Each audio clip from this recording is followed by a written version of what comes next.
Bonjour, bienvenue à toi, bienvenue sur ma chaîne, bienvenue sur Marie-Gisèle Talk. Alors, ça fait quelques jours que je ne suis pas intervenue dans la chaîne. C'est dû à plusieurs occupations, que ce soit familiales, que ce soit professionnelles. Bref, beaucoup d'occupations ces derniers temps. Mais j'ai tenu, comme d'habitude, à partager, échanger avec toi et surtout parler à la jeune femme, à la femme qui m'écoute. Parce que je veux dire à chaque femme qui m'écoute, à chaque jeune femme qui m'écoute, que il faut vivre dans la vie avec des objectifs.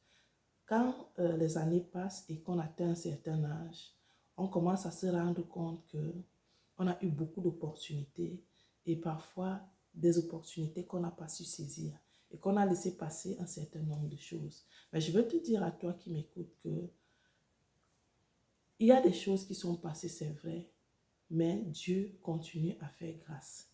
Au-delà de ça, il est important de savoir que tu dois t'arrêter dans la vie et surtout, comme je le dis toujours, quand il y a une année comme, qui a commencé comme celle-ci, parce que nous sommes encore en début de l'année, arrête-toi pour voir ce qui a été l'année dernière, ce qui n'a pas été, tire les leçons de ces choses et vois comment tu peux commencer à vivre de manière à ce que rien ne vienne plus te sortir du bon chemin ou que rien ne vienne plus troubler ton avancée ni ta marche. Alors, toi, jeune dame qui m'écoute, je voulais te demander juste quels sont tes objectifs, surtout sur le plan sentimental, surtout sur le plan marital.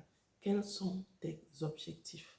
Je le demande parce que très souvent, nous les femmes, quand les années passent et que que certaines n'arrivent pas à trouver conjoint, ça devient la panique et on peut aller à gauche et à droite croyant que tel homme va m'épouser, tel autre homme va m'épouser. Non, ce n'est pas ça. Je te le demande parce que il est important de réfléchir chaque fois que tu vois un homme qui vient vers toi. Ne le regarde pas juste comme ça en te disant que bon, celui-ci vient me perdre le temps, celui-ci, qu'est-ce qui va me faire gagner, celui-ci, je vais avoir quoi. Non, il faut savoir t'arrêter et puis te demander, bon, il y a cet homme-ci. Si je l'accueille dans ma vie, pourquoi est-ce qu'il vient dans ma vie? Qu'est-ce qu'il cherche? Et qu'est-ce qu'on peut faire ensemble? Ça, c'est très important.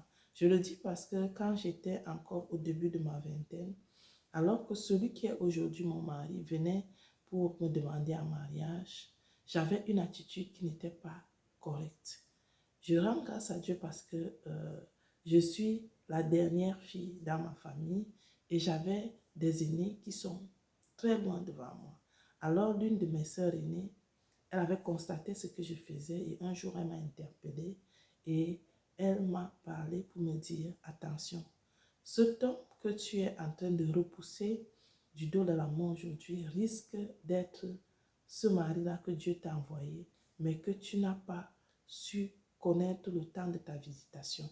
Donc c'est pour ça que je suis en train de dire ce que j'ai dit aujourd'hui. Je suis en train de dire que ne néglige pas les gens qui viennent devant toi.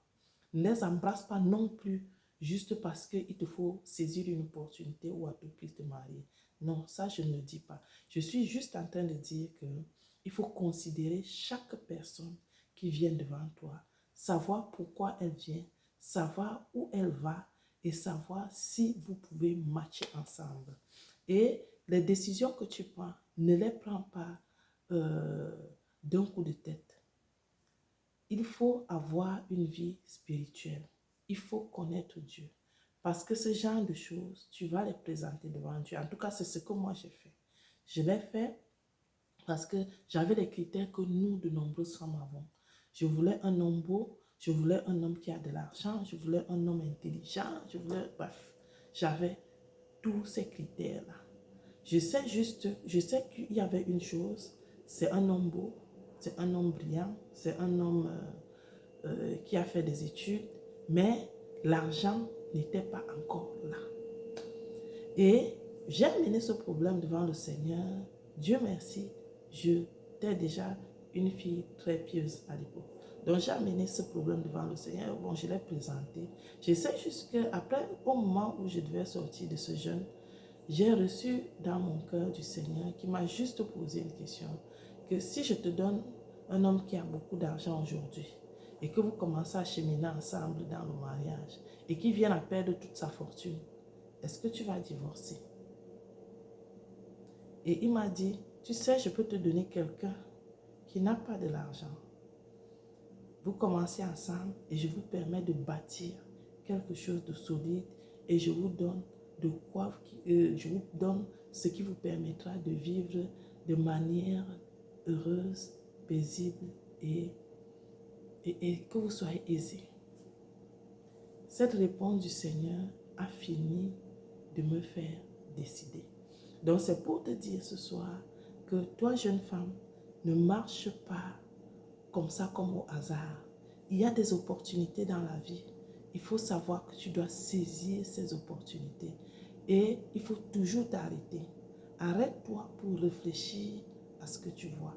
Arrête-toi pour ne pas prendre juste des décisions comme ça à l'emporte-pièce. Tu risques de le regretter.